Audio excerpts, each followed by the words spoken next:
तो दोस्तों आज हम जिस मूवी के बारे में बात करने जा रहे हैं उस मूवी में एलियंस भी हैं और मैन मेड मॉन्स्टर्स भी। तो बिना कोई टाइम वेस्ट किए सीधा चलते हैं मूवी की तरफ। मूवी की शुरुआत में हम दो अमेरिकन फाइटर पायलट्स को देखते हैं जो कि अफगानिस्तान के रेगिस्तानी इलाके के ऊपर से गुजर रहे थे, पर तभी अचानक कुछ तालिबानी उन पर हमला कर देते हैं। अब क्योंकि वो दोनों फाइटर जेट्स अब डैमेज हो चुके थे, इसलिए दोनों ही पायलट्स पैराशूट के जरिए प्लेन के बाहर निकल जाते हैं, लेकिन वो तालिबानी लोग उन्हें पैराशूट से उतरते देख लेते हैं और दोनों ही पायलट्स को घेर कर उन पर हमला कर देते हैं, जिसमें कि एक पायलट मारा जाता है। लेकिन दूसरी पायलट जिसका नाम क्लेयर होता है वो बहादुरी से लड़ते हुए वहां मौजूद सभी तालिबानियों को मार देती है। अब क्लेयर आगे बढ़ती है लेकिन आसपास कोई भी दिखाई नहीं देता। थोड़ी देर और आगे बढ़ने पर उससे एक रशियन बंकर दिखाई देता है जिसका दरवाजा लॉक्ड था। अब क्लेयर उसे खोलने की कोशिश करती है लेकिन वो दरवाजा उससे खुल नहीं रहा था। तभी वहां पर बहुत सारे तालिबानी लड़ाके आ जाते हैं। अब क्लेयर और वो तालिबानी लड़ाके एक दूसरे पर गोलियां चलाने लगते हैं, पर यहाँ क्लेयर की हार निश्चित थी क्योंकि उसके पास इतनी गोलियां नहीं होती कि वो उन सभी तालिबानी फाइटर्स को मार सके। तभी अचानक से उन तालिबानियों द्वारा मारा गया एक तोप का गोला उसी बंकर के दरवाजे पर फट जाता है, जिस वजह से वो दरवाजा अब खुल गया था। और ये मौका देख क्लेयर उस बंकर के अंदर जाकर छुप जाती है और वो तालिबानी सैनिक भी उसके पीछे पीछे उस बंकर में आ जाते हैं। क्लेयर उन लोगों से बचने के लिए जल्दी से सीढ़ियों के रास्ते नीचे चली जाती है। अब वहां बहुत ज्यादा अंधेरा होने के कारण क्लेयर अपना लाइट रॉड जला लेती है। जहां पर रखे सामानों को देख क्लेयर को अंदाजा लग जाता है कि शायद से यहाँ पर कोई खुफिया एक्सपेरिमेंट्स चल रहे होंगे। अब आगे एक कमरे में क्लेयर को किसी डॉक्टर की सड़ी हुई डेड बॉडी मिलती है जो कि बहुत ही बुरे हाल में पड़ी हुई थी, और पास ही में वहां पर चल रहे एक्सपेरिमेंट से रिलेटेड कुछ डॉक्यूमेंट्स और एक रिकॉर्डिंग डिवाइस भी पड़ा हुआ था। क्लेयर उस रिकॉर्डिंग डिवाइस को उठाकर अपने पास में रख लेती है। वहीं दूसरी तरफ वो सारे तालिबानी क्लेयर को बंकर में इधर उधर खोज रहे होते हैं। तभी उनमें से एक को लाइट स्विच मिल जाता है। लाइट ऑन करते ही सभी की नजर वहां पर रखे बहुत सारे ग्लास चैम्बर्स पर जाती है जिनके अंदर ह्यूमन लाइक बहुत ही अजीब से क्रिएचर्स बंद थे। जब सारे तालिबानी उन क्रिएचर्स को देखने में व्यस्त थे तभी पीछे से क्लेयर आकर उन पर हमला कर देती है, जिसके जवाब में वो तालिबानी सैनिक भी क्लेयर पर गोलियां चलाना शुरू कर देते हैं। इसी दौरान एक गोली उस ग्लास चैम्बर पर लग जाती है जिससे कि वो चैम्बर टूट जाता है और उसके अंदर बंद वो अजीब सा क्रिएचर आजाद होकर जमीन पर गिर जाता है। पर वो क्रिएचर बिना कोई हरकत किए किसी डेड बॉडी की तरह पड़ा हुआ था। तभी क्लेयर की नजर एक सीवर लाइन पर पड़ती है और उन तालिबानियों से बचने के लिए वो उस सीवर लाइन में छुप जाती है। तभी एक तालिबानी उस क्रिएचर को मरा समझ उसकी बॉडी को एक प्लास्टिक से ढक देता है, जिसके बाद वो जैसे ही थोड़ा आगे बढ़ता है वो क्रिएचर उसके पीछे आकर उस पर हमला कर देता है और उसे जिंदा ही नोच कर खाने लगता है। वहीं दूसरी तरफ क्लेयर उन तालिबानियों से लड़ते हुए सीढ़ियों के ऊपर आ जाती है, पर तभी एक तालिबानी क्लेयर का पैर पकड़ उसे खींचने लगता है। क्लेयर अपना पैर छुड़वाने की बहुत कोशिश करती है लेकिन वो ऐसा नहीं कर पाती। तभी पीछे से वो क्रिएचर उस तालिबानी के ऊपर हमला कर देता है, जिसे देख क्लेयर का रूह तक सिहर उठा था। वो किसी तरह जल्दी से उस बंकर से बाहर निकलने की कोशिश करने लगती है। इसी दौरान वो क्रिएचर क्लेयर पे भी हमला कर देता है, पर क्लेयर उसके हाथ नहीं आती और जैसे तैसे उस बंकर से बाहर आ जाती है। वो क्रिएचर भी बंकर के बाहर आने की कोशिश करता है, पर क्लेयर जल्दी से उस बंकर के दरवाजे को उसमें लगे चैन से बंद करने लगती है। यहाँ पर हम उस क्रिएचर का असली चेहरा भी देख पाते हैं जो कि बहुत ही ज्यादा डरावना लग रहा था। अब क्लेयर वहां से भागने लगती है लेकिन तभी वहां पर एक तालिबानी सैनिक आ जाता है, पर जैसे ही उसकी नजर उस क्रिएचर पर पड़ती है उसकी फटके चार हो जाती है और वो वहां से भाग जाता है। उधर क्लेयर भी चलते हुए सड़क पर आ जाती है और तभी वहां आर्मी की एक गाड़ी आकर रुकती है। उस गाड़ी में से कैप्टन प्राइस बाहर निकलता है और वो क्लेयर से कहता है कि वो लोग तो उसे ही खोजने आए थे। अब कैप्टन प्राइस क्लेयर को लेकर बेस कैंप आ जाता है। क्लेयर बेस कैंप के डायरेक्टर के पास जाती है और उसे उस बंकर के बारे में बताने लगती है, लेकिन वो डायरेक्टर क्लेयर की बातों को ज्यादा सीरियसली नहीं लेता। वो कहता है कि यहाँ इस तरह से कोई भी बंकर नहीं मौजूद है, शायद तालिबानी सैनिकों के हमले से तुम्हारे दिमाग पर बुरा असर पड़ा है। इस पर क्लेयर डायरेक्टर से कहती है कि उसने अब तक 42 लड़ाकू विमान उड़ाए हैं एक बार तो दुश्मन उसका सिर काटकर सोशल मीडिया पर पोस्ट करना चाहते थे, पर फिर भी वो इतना कभी भी नहीं डरी थी जितना कि उस क्रिएचर को देखकर डरी है। वो कहती है कि उन लोगों को वहां जाकर उस बंकर को हमेशा के लिए सील कर देना चाहिए। ये सुनकर डायरेक्टर कहता है कि वहां के सभी सोल्जर्स की सुरक्षा उसके कंधों पर है। वो क्लियर की बात मानकर उन सबकी जान जोखिम में नहीं डाल सकता। अब क्लियर को मेडिकल कैंप में चेकअप के लिए भेज दिया जाता है। मेडिकल कैंप में क्लियर को वही तालिबानी सैनिक दिखता है जो कि उस क्रिएचर को देखकर वहां से भाग गया था। तभी वहां पर कैप्टन प्राइस आ जाता है। क्लियर उसे उस बंकर के बारे में बताती है, पर कैप्टन कहता है कि वो वहां के ऑपरेशन एरिया को जानता है, पर किसी भी सैटेलाइट इमेज या मैप पर उस बंकर जैसा तो कुछ भी नहीं दिखा।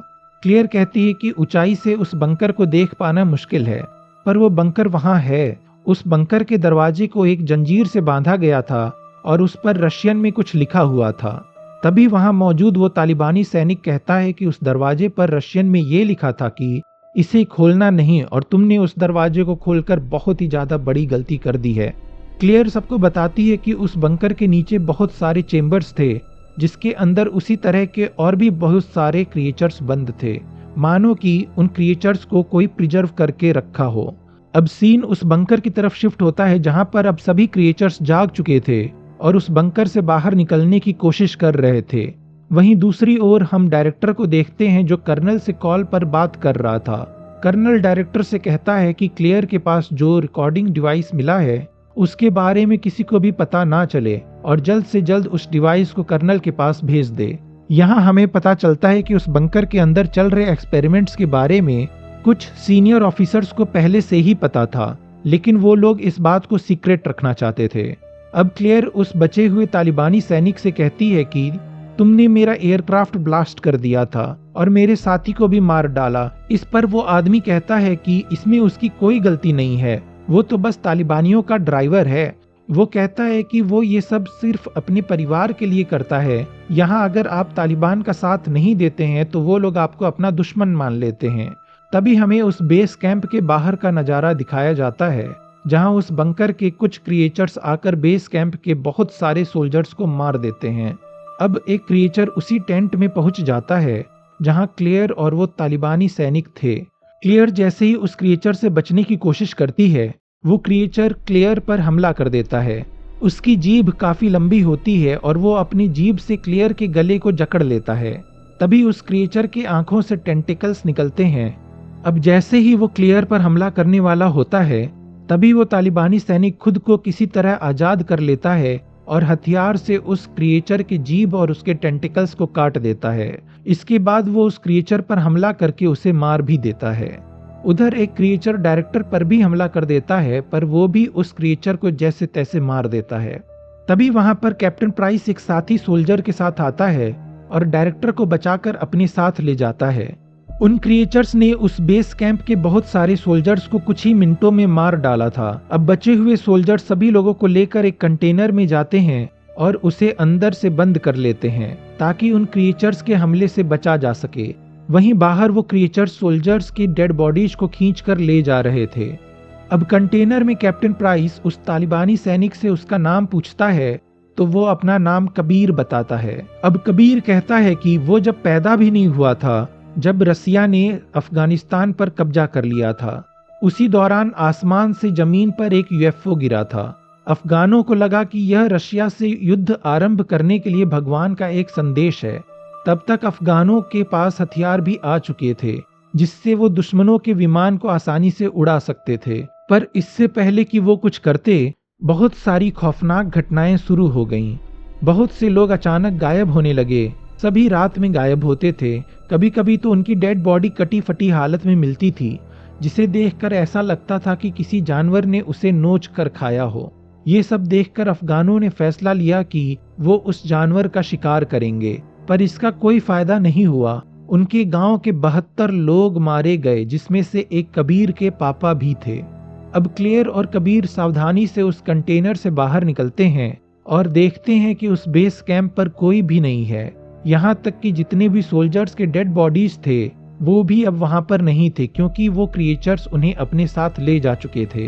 तभी वहां एक क्रिएचर की डेड बॉडी मिलती है। उस क्रिएचर की डेड बॉडी को देखकर इन सभी के होश उड़ जाते हैं, क्योंकि वो करीब से और भी ज्यादा भयानक लग रहा था। वो ना तो कोई इंसान लग रहा था और ना ही कोई जानवर। एक डॉक्टर उस क्रिएचर की डेड बॉडी को थोड़ा चेक करके कहता है कि इसकी स्किन टायर की तरह मोटी है, जिसकी वजह से इन क्रिएचर्स को मारना बहुत मुश्किल होगा। फिर वो डॉक्टर कहता है कि अगर हमें इस क्रिएचर के बारे में और भी डिटेल से जानना है तो मुझे इसके अंदर के बॉडी पार्ट्स को देखना होगा। इसके बाद वो डॉक्टर कटर की मदद से उस क्रिएचर की ऊपरी परत को काटता है और जैसे ही वो अपना हाथ उस क्रिएचर के बॉडी के अंदर डालता है, बॉडी के अंदर के पार्ट्स को देखकर उसके होश उड़ जाते हैं। वो सभी से कहता है कि इस क्रिएचर के बॉडी के अंदर जितने भी ऑर्गन्स हैं वो तो इंसान के ही हैं। ये सुनते ही सबको काफी आश्चर्य होता है कि ये कैसे पॉसिबल है। तभी डायरेक्टर होश में आ जाता है, जो कि काफी वक्त से बेहोश था। वो क्लेयर से कहता है कि 30 साल पहले से आर्मी इंटेलिजेंस की नजर उस एरिया पर है जहां से तुम जिंदा वापस आई हो, लेकिन किसी ने भी इस बात की पुष्टि नहीं की कि वहां पर अभी कुछ गड़बड़ है। वो बताता है कि दिसंबर 1989 में साइबेरिया में एक एलियन शिप ने एंटर किया था और वहां पर वो एलियन शिप क्रैश हो गया था। डायरेक्टर कहता है कि रशियंस ने अपनी कुछ साइंटिस्ट को उस एलियन शिप के पास में भेजा। साइंटिस्ट देखे कि उस शिप के अंदर जितने भी एलियंस आए थे वो सारे ही मारे जा चुके थे। उन्होंने उस एलियन के डीएनए सैंपल्स को कलेक्ट किया और फिर इंसानों के डीएनए के साथ उन एलियंस के सैंपल को मर्ज कर दिया, जिससे कि ये खतरनाक क्रिएचर्स बनाए गए। और ये सारा प्रोसेस रशिया से दूर अफगानिस्तान के उसी बंकर में हो रहा था। अब कैप्टन प्राइस क्लेयर से पूछता है कि उस बंकर में कितने क्रिएचर्स रहे होंगे, जिसपे क्लेयर कहती है कि वहां तो उन क्रिएचर्स की एक पूरी सेना ही है। डायरेक्टर कहता है कल रात को वो सारे क्रिएचर्स जो यहाँ पर आए थे वो तो बस सिर्फ हमारी ताकत आजमाने आए थे, जिसका मतलब आज रात वो हम पर हमला करने वाले हैं। ये सुनकर एक सोल्जर कहती है कि क्यों ना हम अपना सामान लोड करें और यहाँ से निकल जाएं। इस पर कैप्टन प्राइस कहता है कि अभी हमारे पास आधे रास्ते का ही फ्यूल है और अगर हम पैदल यहाँ से निकले तो तालिबानी सैनिक हमें गोलियों से भून देंगे। तभी डायरेक्टर सभी से कहता है कि मानो या ना मानो, लेकिन हम सब उस क्रिएचर्स के विरुद्ध लड़ाई में शामिल हो चुके हैं। और तभी उनके सामने टेबल पर मरा पड़ा वो क्रिएचर अचानक से उठ खड़ा होता है और सभी पर हमला कर देता है। वो क्रिएचर सबसे पहले क्लेयर पर हमला करता है, पर इससे पहले कि वो क्रिएचर क्लेयर को मार पाता, कबीर उस क्रिएचर पर हमला करने की कोशिश करता है, पर इस बार उसका हमला असफल रह जाता है। ये सब देखकर डायरेक्टर एक बम निकालता है और उस क्रिएचर के साथ खुद को भी ब्लास्ट करके इस लड़ाई की शुरुआत कर देता है। अब बचे हुए इन सभी के पास कोई दूसरा रास्ता नहीं बचा था वहां से जिंदा वापस निकलने का, इसलिए वो लोग सोचते हैं कि वो सब उस बंकर में जाकर उन सभी क्रिएचर्स को खत्म कर देंगे, चाहे उसके लिए उन्हें अपनी जान ही क्यों ना देनी पड़ जाए। अब वो लोग कबीर से कहते हैं कि वो अब आजाद है और यहाँ से जा सकता है, पर कबीर कहता है कि वो भी उनके साथ उन क्रिएचर्स को खत्म करने के लिए जाएगा और अपने पिता की मौत का बदला लेगा। अब सारे लोग उस बंकर तक पहुंच जाते हैं और उस बंकर के अंदर बहुत सारे बॉम्ब्स लगा देते हैं ताकि उस बंकर को ब्लास्ट करके उन क्रिएचर्स को हमेशा के लिए खत्म किया जा सके। पर जैसे ही वो लोग बम लगाकर उस बंकर से बाहर निकलने वाले होते हैं, तभी एक क्रिएचर कैप्टन प्राइस पर हमला करके उसे बंकर के नीचे खींच लेता है। सभी को लगता है कि कैप्टन मारा जा चुका है, पर थोड़ी ही देर बाद क्लेयर को उसकी आवाज सुनाई देती है। वो नीचे जिंदा था, इसलिए अब क्लेयर सभी से कहती है कि वो बंकर के अंदर जाकर कैप्टन को बचाएगी। नीचे जाने के लिए क्लेयर के साथ 5 लोग तैयार होते हैं और वहीं बाहर रॉबिन आर्मी जीप में लगे वायर को वहां टूटे हुए लिफ्ट से बांध देता है ताकि वो पांचों नीचे जाकर कैप्टन को बचा सकें। अब वो पांचों उस लिफ्ट के सहारे नीचे पहुंच जाते हैं और कैप्टन को ढूंढने लगते हैं, पर तभी ऊपर से रॉबिन क्लेयर से कांटेक्ट कर कहता है कि उसे एक अलर्ट मैसेज आया है कि अगले 10 मिनट के अंदर इस लोकेशन पर मिसाइल से अटैक किया जाएगा, इसलिए अब तुम लोगों को 10 मिनट के अंदर ही अपना काम खत्म करना होगा। उधर एक कमरे में कैप्टन बेहोश पड़ा था, पर जैसे ही उसे होश आता है वो देखता है कि उस कमरे में बहुत सारे डेड बॉडीज पड़े हुए हैं जिसे एक क्रिएचर नोच नोच कर खा रहा था। अब जैसे ही उस क्रिएचर की नजर कैप्टन पर पड़ती है वो उस पर हमला कर देता है, पर कैप्टन भी हार नहीं मानता और उस क्रिएचर की जीभ को काट देता है। फिर उसके सिर पर लगातार वार करके उसे मार डालता है। वहीं दूसरी तरफ हम क्लेयर को देखते हैं, जिसे आगे चलते हुए एक बड़ा सा चेंबर दिखाई देता है। क्लेयर जैसे ही उस चेंबर के लाइट को ऑन करती है, उस चेंबर में एक अजीब सा क्रिएचर दिखता है, जो कि वही एलियन होता है जो उस दिन एलियन शिप में धरती पर आया था। उधर कैप्टन किसी तरह उन क्रिएचर से बचता हुआ अपनी टीम के पास वापस आ जाता है। अब क्योंकि बंकर में उन क्रिएचर्स की संख्या काफी ज्यादा थी, इसलिए वे लोग बिना कोई समय गवाए वहां से निकलने लगते हैं। वहीं ऊपर रॉबिन को दिखाया जाता है, जो कि बहुत सारे तालिबानियों से घिर चुका था, पर रॉबिन अकेला ही उन सब से अच्छा मुकाबला कर पा रहा था। वहीं चेंबर के पास ही कबीर को उसके गांव के एक आदमी की खराब हो चुकी डेड बॉडी मिलती है, जिसे देखकर वो समझ जाता है कि उसके पिता के साथ जितने भी लोग गायब हुए थे, उन सभी के डीएनए में इस एलियन क्रिएचर के डीएनए को मिलाकर यही एक्सपेरिमेंट किया गया था। वहां नीचे हम देखते हैं कि क्लेयर की टीम में बस अब 3 लोग ही जिंदा बचे हैं। बाकी लोगों को उन क्रिएचर्स ने अपना शिकार बना लिया था। इसलिए क्लेयर बचे हुए दोनों लोगों को लिफ्ट में लेकर जाती है, पर रॉबिन सिग्नल मिलने पर भी लिफ्ट को ऊपर नहीं खींच पाता, क्योंकि वो ऊपर आतंकवादियों से बुरी तरह से घिरा हुआ था। इतनी ही देर में उस लिफ्ट पर बहुत सारे क्रिएचर्स हमला कर देते हैं, जिसमें कि एक सोल्जर भी मारा जाता है।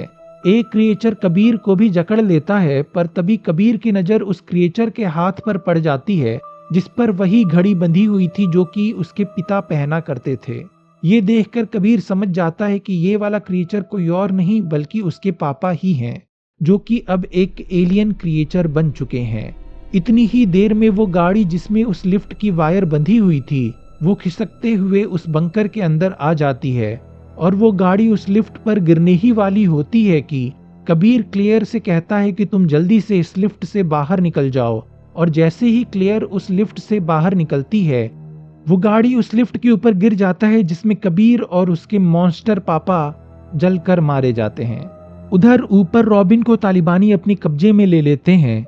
नीचे क्लेयर अकेली थी और बाहर निकलने का रास्ता ढूंढ रही थी। तभी उसे उसके साथी की एक वॉकी टॉकी मिलती है, जिस पर मैसेज दिया जा रहा था कि उस बंकर पर मिसाइल गिरने में अब सिर्फ 3 मिनट ही रह गए हैं। अब इससे पहले कि क्लेयर कुछ सोच पाती, उसकी नजर कैप्टन पर पड़ती है, जो कि अभी भी किसी तरह से जिंदा था।